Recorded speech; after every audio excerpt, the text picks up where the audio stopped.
نحمده ونصلي على رسوله الكريم اما بعد فاعوذ بالله من الشیطان الرجیم بسم اللہ الرحمن الرحیم۔ حقیقت یہ ہے کہ اس دنیاوی زندگی کی دوڑ نے ہماری آنکھوں پر پٹی باندھی ہوئی ہے اور آخرت کو ہماری نگاہوں سے اوجھل کر دیا ہے۔ ہم آخرت کو سمجھ ہی نہیں پاتے کہ وہ کیا چیز ہے۔ وہ تو ہمیں دادی اماں کی کہانیوں کی طرح لگتی ہے۔ اگر ہمیں آج پتہ چل جائے، ہم عذاب کی اس وقت بات نہیں کرتے، لیکن جو نعمتیں ہیں اگر صرف ان کا بھی پتہ چل جائے نا، عذاب سے بچنا تو بہت ضروری ہے، وہ عذاب برداشت ہی نہیں ہو سکتا۔ لیکن ہم عذاب کی بات اس لیے نہیں کر رہے کہ کمزور دل ہیں، تو ہم کہیں گے کہ اللہ تعالیٰ ہمیں اپنے عذاب سے تو ہر حال میں بچا لیں۔ لیکن جو نعمتیں اللہ تعالیٰ کی ہیں ان کے لیے بھی حریص ہونا چاہیے، ان کو زیادہ سے زیادہ حاصل کرنے کی کوشش کرنی چاہیے، اور دنیا کی زندگی میں جو ہم کو وسائل اور وقت دیے گئے ہیں وہی استعمال ہونے ہیں، اس دنیا کو بنانے میں بھی اور آخرت کی حرص کر کے آخرت کو بڑھانے میں بھی، جنت کی حرص کر کے جنت کی نعمتوں کو بڑھانے میں بھی۔ اب آخرت کے مقابلے میں دنیا کی حقیقت کو سمجھنے کے لیے ایک عجیب معاملہ ہے قرآن شریف میں، اس کو دیکھتے ہیں۔ سورہ نساء کی آیت نمبر 77 ہے، الم تر الی الذین قیل لهم کفوا ایدیکم واقیموا الصلاۃ وآتوا الزکاۃ۔ اے مخاطب، کیا تم نے نہیں دیکھا کہ جنہیں مکی زندگی میں حکم دیا گیا تھا کہ اپنے ہاتھوں کو کفار کے ساتھ لڑائی سے روکے رکھو، اور جو احکام تم پر آ چکے ہیں جاری رکھو، یعنی نماز قائم کیے رکھو اور زکوٰۃ ادا کرتے رہو۔ اس آیت کو ذرا ہم تفصیل سے دیکھتے ہیں کیونکہ اس کے معنی بڑے گہرے ہیں۔ تو آسان ترجمہ قرآن جو حضرت تقی عثمانی صاحب کی تفسیر ہے، اس میں لکھا ہے کہ مکہ مکرمہ میں جب مسلمان کفار کے سخت ظلموں سے تم سہ رہے تھے، اس وقت بہت سے حضرات کے دلوں میں یہ جذبہ پیدا ہوتا تھا کہ وہ ان کافروں سے انتقام لینے کے لیے جنگ کریں، لیکن اس وقت اللہ تعالیٰ نے جنگ کا حکم نہیں دیا تھا، اور حکمت یہ تھی کہ یہ جماعت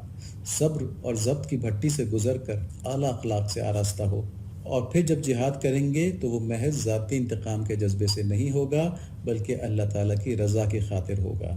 ٹھیک ہے، یہاں پہ یہ بات بتائی گئی کہ جب مسلمانوں پہ مکہ مکرمہ کی زندگی میں شدید مظالم ہو رہے تھے، اس وقت ان کا دل چاہتا تھا کہ ہم جہاد کریں، مگر اللہ تعالیٰ نے منع کیا ہوا تھا کہ تم نے اپنے ہاتھ روک کے رکھنے ہیں۔ اور اس میں جو حکمت تھی وہ یہاں پہ حضرت نے بتائی، حکمت یہ تھی کہ تاکہ مسلمانوں کو جو جہاد کا جذبہ ہے وہ ذاتی انتقام کی وجہ سے نہ ہو بلکہ وہ خالص دین کی وجہ سے ہو۔ اب یہ صحابہ کی تربیت کا دور چل رہا تھا، اور صحابہ کون ہیں؟ جو انسانوں میں انبیاء علیہ السلام کے بعد سب سے افضل ہیں۔ تو ان کی تربیت یہ کی جا رہی تھی کہ انہوں نے جہاد بھی اپنے نفس کی وجہ سے نہیں کرنا بلکہ اللہ کی رضا کے لیے کرنا ہے۔ تو حضرت علی رضی اللہ تعالیٰ عنہ کا جو واقعہ ہے کہ انہوں نے ایک بہت طاقتور دشمن کو گرایا اور بڑی مشکل سے گرایا، اور اس نے ان کے چہرے کے اوپر تھوک دیا کیونکہ اس کو معلوم تھا مجھے یہ قتل کر دیں گے، تو حضرت علی رضی اللہ تعالیٰ عنہ اس کے اوپر سے اٹھ گئے۔ تو اس کو بڑی حیرت ہوئی، اس نے کہا آپ نے مجھے بڑی مشکل سے گرایا تھا، اور جب آپ مجھے قتل کر سکتے تو پھر الگ کیوں ہو گئے؟ تو انہوں نے کہا پہلے میں نے تم سے لڑائی جو کی تھی اللہ تعالیٰ کے لیے کی تھی، مگر جب تم نے میرے چہرے پہ تھوک دیا تو اس میں میری ذات بھی شامل ہوگی، میرا غصہ بھی شامل ہو گیا، تو اب وہ خالص اللہ کے لیے نہیں رہی، تو اس لیے میں نے تمہیں چھوڑ دیا۔ تو یہ ان کی تربیت ہوئی تھی، یہ ہیرے بن کے وہاں سے نکلے تھے۔ آگے تفسیر مظہری میں اسی آیت کے بارے میں لکھا ہے کہ یہاں قرآن شریف سے یہ بھی واضح ہوا کہ جہاد بالسیف سے جہاد نفس مقدم ہے۔ دیکھیں نا، تلوار سے جہاد کو اللہ تعالیٰ نے روکے رکھا تاکہ نفس قابو میں رہے، اس ظلم و ستم سے، ان مشکلات سے نفس جو ہے اس کی تربیت ہو جائے، وہ قابو میں آ جائے، وہ اپنی سرکشی چھوڑ دے۔ اور اس کی وجہ یہاں پہ لکھتے ہیں کیوں مقدم ہے نفس کا جہاد جو ہے، کیونکہ نفس سے جہاد کا مقصد نفس کی اصلاح ہے، اور کفار سے جہاد کا مقصد کافروں کی اصلاح ہے اور دنیا کو بگاڑ سے خالی کرنا ہے۔ اور ظاہر ہے کہ اپنی ذات کو بگاڑ سے بچانا دوسروں کو خرابی سے بچانے پر مقدم ہے۔ سب سے پہلے اپنے آپ کو آدمی بچاتا ہے، پھر دوسروں کی فکر کرتا ہے۔ تو سب سے پہلے آدمی کا اپنا نفس ہے، جو اپنا دشمن ہے، جو اس کے اوپر، اس کے جسم کے اوپر اسلام کو لاگو ہونے نہیں دے رہا، تو پہلے تو وہ اپنے نفس سے جہاد کرے گا نا، اپنے اوپر اسلام کو لاگو کرے گا۔ اس کے بعد جب اس کے اوپر ہو جائے گا تو پھر وہ دوسروں کی فکر کرے گا۔ اسی لیے اللہ تعالیٰ نے جہاد نفس کو فرض عین اور جہاد کفار کو فرض کفایہ قرار دیا۔ تو یہ جو بات تھی یہ تفسیر مظہری سے لی گئی تھی۔ تو یہاں دیکھا ہم نے کہ جہاد نفس جو ہے، ہم نے پہلے بھی بات کی تھی کہ جب تک نفس قابو نہ آئے، جب تک شیطان کا زور ختم نہیں ہوتا انسان کے اوپر، اور یہاں ہم نے دیکھا کہ جہاد جو نفس کے ساتھ ہے وہ تلوار والے جہاد سے، یعنی کافروں کے ساتھ جہاد سے بھی افضل ہے۔ اور اس کی وجہ بھی ہے کہ جب ہم کفار سے جہاد کرتے ہیں، اگر اخلاص نہیں ہوگا تو اس کے شرعی تقاضے پورے نہیں ہوں گے، ہم قربانی بھی کر رہے ہوں گے لیکن اللہ تعالیٰ کے احکام بھی توڑ رہے ہوں گے، جس کی وجہ سے گناہ گار بھی ہو رہے ہوں گے، لوگوں پہ ظلم بھی کر رہے ہوں گے۔ تو دیکھیں آج کل جو جہادی تنظیمیں کچھ بنی ہیں تو ان کے اوپر کیونکہ نفس کی محنت نہیں ہوئی تو وہ کتنے ظلم کر جاتی ہیں، جس کی وجہ سے اسلام بھی بدنام ہوتا ہے اور فساد بھی پھیلتا ہے۔ تو اب آگے اسی آیت میں ہے فَلَمَّا كُتِبَ عَلَيْهِمُ الْقِتَالُ إِذَا فَرِيقٌ مِّنْهُمْ يَخْشَوْنَ النَّاسَ كَخَشْيَةِ اللَّهِ أَوْ أَشَدَّ خَشْيَةً۔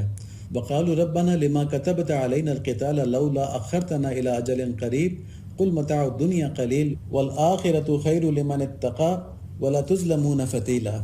پھر جب انہیں جہاد کا حکم دیا گیا تو ایک جماعت لوگوں سے یوں ڈرنے لگی جیسے اللہ تعالیٰ سے ڈرتے ہیں، بلکہ اس سے بھی زیادہ، اور کہنے لگے اے ہمارے رب، آپ نے ہم پر جہاد اتنی جلدی کیوں فرض کر دیا اور کیوں ہمیں تھوڑی مہلت مزید نہیں دی؟ آپ کہہ دیجئے کہ دنیا کا فائدہ تو بہت ہی کم ہے، اور جو تقوی اختیار کرے گا اس کے لیے تو آخرت ہی بہتر ہے، اور تم پر ایک دھاگے کے برابر بھی ظلم روا نہیں رکھا جائے گا۔ اب اس آیت کے بارے میں جو آسان ترجمہ قرآن میں لکھا ہے وہ یہ ہے کہ چنانچہ جب مدینہ منورہ ہجرت ہو گئی تو جہاد فرض ہونے کا حکم بھی آ گیا۔ سن 2 ہجری میں جہاد کا حکم آیا تھا۔ اس موقع پر مسلمانوں کو خوش ہونا چاہیے تھا کہ ان کی کفار سے لڑنے کی خواہش پوری کر دی گئی، لیکن ان میں سے بعض حضرات کے دل میں یہ خیال آیا کہ مکی زندگی کے تقریباً 13 سال کی تکلیفوں کے بعد اب ذرا سکون اور عافیت کی زندگی میسر ہوئی تھی، اس لیے اگر جہاد کا حکم کچھ عرصہ اور مؤخر ہو جاتا تو آسانی رہتی۔ ان کی یہ خواہش اللہ تعالیٰ کے حکم کے اوپر کوئی اعتراض نہیں تھا، بلکہ بشریت کا تقاضا تھا کہ اپنے رب سے آسانی کے لیے خواہش ظاہر کی۔ لیکن اللہ کریم نے اس آیت میں اس پر تنبیہ فرمائی کہ رسول اللہ صلی اللہ علیہ وآلہ وسلم کے برگزیدہ صحابہ رضوان اللہ علیہم کا مقام اس بات سے بلند ہونا چاہیے کہ وہ کسی بھی وقت دنیاوی راحت کو اتنی اہمیت دیں کہ اس کی خاطر آخرت کے فوائد کو چاہے کچھ عرصے کے لیے ہی صحیح مؤخر کرنے کی آرزو کرنے لگیں۔ کچھ بات یہاں واضح ہو گئی ہوگی۔ معرف القرآن میں کچھ مزید تفصیل بھی ہے۔ وہاں لکھا ہے کہ لوگوں سے اللہ تعالیٰ کے مقابلے میں زیادہ ڈرنے سے 2 مرادیں ہو سکتی ہیں۔ نمبر 1، اکثر اللہ تعالیٰ سے ڈرنا عقلاً ہوتا ہے، اور دشمن کا ڈر طبعی ہوتا ہے، اور طبعی کی حالت عقلی حالت سے زیادہ شدید ہوتی ہے۔ یعنی طبعی سے مراد کیا ہے کہ جو اسپونٹینیس ہے، جیسے اگر کسی کے اوپر کسی شیر نے حملہ کر دیا ہے تو اس کے اوپر جو اسپونٹینیسلی جو خوف طاری ہوگا، ایک خوف وہ ہے، اور ایک خوف آخرت کا ہے جو ہماری عقل کی وجہ سے اور علم کی وجہ سے ہے۔ ہم سب آخرت میں اللہ تعالیٰ کے سامنے اپنی پیشی سے ڈرتے ہیں، اور عقلاً اس پیشی کا خوف ہمارے اوپر زیادہ ہے، کیونکہ شیر کا خوف تو اتنا نہیں، شیر تو پھاڑ کے کھا جائے گا، ہم ختم ہو جائیں گے، چند سیکنڈوں کی تکلیف ہوگی، لیکن آخرت تو ہمیشہ ہمیشہ کی ہے نا، تو اس کا خوف زیادہ ہوتا ہے۔ لیکن طبعی خوف جو ہوتا ہے، وقتی خوف جو ہوتا ہے، وہ اس وقت سبقت لے جاتا ہے۔ اس اسپونٹینیس اور فوری جو خوف تھا اس کو کہہ دیا گیا کہ یہ زیادہ تھا ان کا عقلی خوف سے جو اللہ تعالیٰ کے سامنے حساب کتاب سے ان کو ہوتا ہے۔ اور دوسری بات یہاں پہ لکھی کہ اللہ کریم سے جیسا عذاب کا خوف ہے ویسی ہی یا اس سے زیادہ ان سے رحمت کی امید بھی تو ہے۔ ہمارے رب ہیں، جیسے ماں باپ کے سامنے آدمی غلطی کرتا ہے تو سزا کی خوف بھی ہوتا ہے، لیکن ساتھ میں امید بھی ہوتی ہے کہ شفقت فرمائیں گے والدین ہمارے، تو اللہ تعالیٰ تو اس سے کہیں بڑھ کے ہیں۔ لیکن دشمن سے تو صرف ضرر کا خوف ہوتا ہے، صرف نقصان کا خوف ہوتا ہے، اور چونکہ یہ خوف طبعی تھا، ان کا اپنا اختیاری نہیں تھا ان کے اوپر، تو اس لیے اس کا گناہ ان کو نہیں ہوا۔ اب اس آیت میں ہمارے لیے دنیا اور آخرت کے موازنے کے لیے خاص سبق ہے، لیکن اس سبق کو لینے سے پہلے، کیونکہ آج کل فتنے کا دور ہے اور لوگ صحابہ کے خلاف ایسی زبان درازی کر جاتے ہیں، تو کہیں صحابہ رضوان اللہ علیہم کے خلاف شیطان ہمارے دل میں کوئی وسوسہ نہ ڈالے۔ ہم یہاں پر ایک حدیث دیکھ لیتے ہیں۔ تو فرماتے ہیں نبی صلی اللہ علیہ وآلہ وسلم، یہ مسند احمد اور ترمذی کی حدیث ہے کہ میرے صحابہ کے بارے میں اللہ سے ڈرو، میرے بعد ان کو نشانہ نہ بنانا۔ یاد رکھو جس نے ان سے محبت کی بس میری محبت کی وجہ سے ان سے محبت کی، اور جس نے ان سے بغض رکھا بس میرے بغض کی وجہ سے ان سے بغض رکھا، اور جس نے ان کو اذیت دی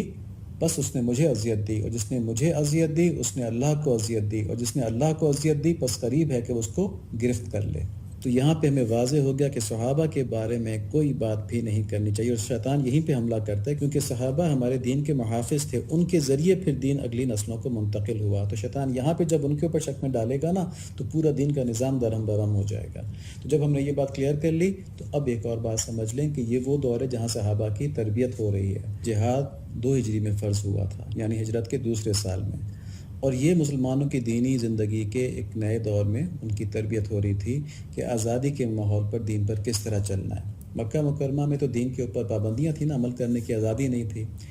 تو صحابہ کی اس عظیم جماعت کے اندر چند لوگوں کے دل میں جہاد کی فرضیت میں مزید مہلت ملنے کی خواہش پیدا ہو گئی تھی۔ اور یہ خواہش کیوں پیدا ہوئی تھی، اس کی بہت سی وجوہات ہو سکتی ہیں۔ مثلا اس مہلت میں وہ اپنا گھر بار سنبھال لیتے، ہجرت کی وجہ سے ظاہر سب کچھ چھوڑ کے آئے تھے، لٹ پٹ کے آئے تھے وہاں سے، تو ان کا خیال تھا چلیں کچھ ٹائم یہاں پہ مل گیا، آزادی مل گئی ہے تو اپنی معیشت بہتر کر لیں، اطمینان سے دعوت و تبلیغ کا کام کر لیں، اپنے دین میں مزید نکھار پیدا کر لیں۔ دین میں ترقی کرنے کا ایک طریقہ مجاہدہ ہے، جو کہ مکہ مکرمہ میں تھا، اور ایک طریقہ عبادت ہے مدینہ منورہ میں جس کا موقع تھا کہ لمبے لمبے نفل پڑھیں، وہ بھی عبادت کریں، اللہ تعالیٰ کے اور قریب ہوں، نبی صلی اللہ علیہ وآلہ وسلم کے پاس بیٹھ کے اور بہت سی باتیں سیکھیں، یہ بھی امکان ہو سکتا تھا۔ اور یہ بھی ہو سکتا تھا کہ انہوں نے سوچا ہو کہ اب جب یہاں پہ ہم دین کی تبلیغ کریں گے اور ایک عملی نمونہ لے کے آئیں گے دین کا، اسلام کا، تو اس کو دیکھ کے لوگ مسلمان ہوں گے، اور ہو سکتا ہے کہ اس طرح لوگ مسلمان ہوتے جائیں، ہماری جماعت بڑھتی جائے اور کفار کی طاقت میں کمی آتی جائے اور ان کی مخالفت میں بھی کمی آتی جائے، اور بغیر کسی قتل و جدال کے اسلام کو غلبہ حاصل ہو جائے۔ اور اللہ تعالیٰ کے لیے تو یہ ممکن تھا، اور صحابہ کرام کا یہ ایمان بھی تھا کہ اللہ چاہیں تو سب کچھ ہو سکتا ہے، تو بغیر قتال کے اسلام کو غلبہ بھی ہو سکتا ہے، اور یہ تو اللہ تعالیٰ نے دکھا بھی دیا نا، فتح مکہ میں قتال کے بغیر خون بہائے مکہ مکرمہ فتح ہو گیا۔ بہرحال یہ خیال دینی اور دنیاوی لحاظ سے بہت سی حکمتوں کی وجہ سے مسلمانوں کے اس ایک گروہ کے دل کی خواہش تھی، اور بس، یہ کوئی نافرمانی نہیں تھی۔ تو دیکھیں نافرمانی کیسے ہو سکتی ہے؟ وہ لوگ جو 13 سال کی مکی زندگی میں نبی صلی اللہ علیہ وآلہ وسلم کے حکم پر شدید مصائب جھیلتے رہے اور اف تک نہیں کی۔ اللہ تعالیٰ نے کہا کہ اگر جنگ نہیں کری تو جنگ نہیں کی، اللہ تعالیٰ نے کہا اسلام نہیں چھوڑا تو اسلام نہیں چھوڑا، اور ان چیزوں کے اوپر عمل کرتے رہے۔ اور جب ہجرت کا حکم ہوا تو اپنے عزیز و اقارب، اپنے بچے، اپنی بیوی، اپنے ماں باپ، اپنا سارا مال و متاع چھوڑ کر نبی صلی اللہ علیہ وآلہ وسلم کے ساتھ ہجرت کر کے مدینہ منورہ آ گئے، اور بغیر کسی غم کے آئے، خوشی خوشی آئے کہ ہم اللہ کے نبی کے ساتھ ہیں۔ تو ایسے لوگ، ایسے ثابت قدم لوگ، ان سے یہ گمان کیا جا سکتا ہے کہ انہیں اگر جہاد کا حکم دیا جائے گا تو وہ گھبرا جائیں گے، یہ کیا ہو گیا؟ وہ تو اس سے بڑی قربانیاں کر کے آ گئے ہیں، اور وہ لوگ ایسے نہیں تھے جنہوں نے تلوار کبھی نہ اٹھائی ہو۔ ظاہر قبائلی نظام تھا، وہاں پہ ہر مرد کو تلوار چلانی آتی تھی، تو نعوذ باللہ یہ خیال حکم کی نافرمانی کی وجہ سے نہیں تھا، بلکہ ایک اجتہاد تھا ان کا کہ اگر مل جائے مہلت تو شاید زیادہ بہتر حالات ہو جائیں، تو بس ایک خیال ان کو آیا تھا یہ نا۔ تو اب یہ دیکھیں کہ اللہ تعالیٰ نے ان کی اس باریک بات کے اوپر بھی بڑی سرزنش فرما دی تاکہ ان کی اچھی طرح تربیت ہو جائے۔ یہ وہ لوگ تھے جنہوں نے دین کو آگے پہنچانا تھا، تو ان کو تو اللہ تعالیٰ نے بہت پیارا کر کے بنایا تھا، ان کی باریک باریک باتوں پر تربیت فرما دی تھی۔ تو اسی لیے شاید اللہ تعالیٰ کی حکمت میں ہوگا کہ کچھ لوگوں کے دلوں میں یہ خیال پیدا ہو تاکہ یہ چیز بھی واضح ہو کے مسلمانوں کے سامنے آ جائے کہ جہاد کرنا ہے تو اللہ تعالیٰ کے لیے، جہاد سے رکنا ہے تو اللہ تعالیٰ کے لیے۔ دیکھیں مکی زندگی میں جان عذاب میں تھی اور مسلمان جان دینے کے لیے تیار تھے، مگر اللہ تعالیٰ نے جہاد سے روکے رکھا کہ جہاد میں نفس شامل نہ ہو جائے، کہیں اپنے اوپر ظلم کا بدلہ لینے کی خواہش نہ شامل ہو جائے، جہاد خالص نہ رہے، اس لیے جہاد سے روکے رکھا۔ جب مدنی زندگی شروع ہوئی، صعوبتیں ختم ہونے کا وقت آیا اور آسودگی اور امن نصیب ہوا اور فوری طور پہ جنگ کا کوئی خطرہ نہیں تھا، تو اب جہاد کا حکم دے دیا۔ تو اس میں یہ حکمت بھی ہو سکتی ہے کہ جیسے نفس کے لیے جہاد کرنے سے منع کیا تھا، ایسے ہی نفس کے لیے جہاد سے رکنے سے بھی منع کر دیا۔ نفس کو تو یہ عزیز تھا نا کہ آرام سے بیٹھیں، دشمن بھی حملہ نہیں کر رہا، تو خوب عبادات کرتے ہیں، اپنے بیوی بچے سنبھالتے ہیں، کھیتی باڑی سنبھالتے ہیں، تجارت سنبھالتے ہیں، اور دین کا نمونہ بنا کے لوگوں کو دکھاتے ہیں، اطمینان سے امن کے ساتھ یہ کام کر لیتے ہیں۔ تو اللہ تعالیٰ نے یہ بھی دکھا دیا کہ اگر نفس کی وجہ سے جہاد نہیں کرنا تو نفس کی وجہ سے جہاد سے رکنا بھی نہیں ہے۔ جب اللہ تعالیٰ حکم دیں گے تو نفس کو چھوڑ کے جہاد کے لیے چلے جانا ہے۔ تو یہ تربیت تھی ہمارے نبی صلی اللہ علیہ وآلہ وسلم کی صحابہ کی، اور جب اس طرح کی تربیت تھی تو وہ لوگ کس طرح کے تھے، ان کے بارے میں آیت نمبر 162 سورہ انعام کی جو ہے وہ ایک نمونہ پیش کرتی ہے کہ قل ان صلاتی و نسکی و محیای و مماتی للہ رب العالمین، کہ آپ فرما دیجئے کہ بالیقین میری نماز، میری ساری عبادات اور میرا جینا اور میرا مرنا یہ سب خالص اللہ کے لیے ہے جو سارے جہان کا مالک ہے۔ تو یہ مسلمانوں کی زندگی ہے جس کا عملی نمونہ صحابہ نے پیش کر دیا، اور جس کی کوشش ہم نے کرنی ہے کہ ہماری نماز، ہماری ساری عبادات، ہمارا جینا اور ہمارا بننا یہ سب خالص اللہ کا ہو جائے جو سارے جہان کا مالک ہے۔ اب سورہ نساء کی آیت نمبر 77 دیکھ رہے تھے نا، تو اس کے آخر میں ہم نے دیکھا اللہ تعالیٰ نے کیا فرمایا کہ آپ کہہ دیجئے کہ دنیا کا فائدہ تو بہت ہی کم ہے، اور جو تقوی اختیار کرے اس کے لیے آخرت ہی بہتر ہے، تم پر ایک دھاگے برابر بھی ظلم روا نہیں رکھا جائے گا۔ تو اب ذرا اس آیت کی روشنی میں دیکھیں کہ اللہ تعالیٰ یہ فرما رہے ہیں کہ تمہاری یہ خواہش اس حد تک درست تو ہے کہ تمہیں دنیا کی راحت کے ساتھ ساتھ اللہ تعالیٰ اسلام کا غلبہ بھی نصیب فرما دیں، مگر اسلام کی راہ میں تم جہاد کر کے جو دنیا کی مشکلات اٹھاؤ گے نا، ان کے بدلے میں تمہیں جو آخرت میں عظیم انعامات ملیں گے، نہ کسی کان نے سنے نہ کسی آنکھ نے دیکھے۔ اس لیے اللہ تعالیٰ نے چاہا کہ تم یہ مشکلات برداشت کرو اور اس عظیم فائدے تک پہنچو۔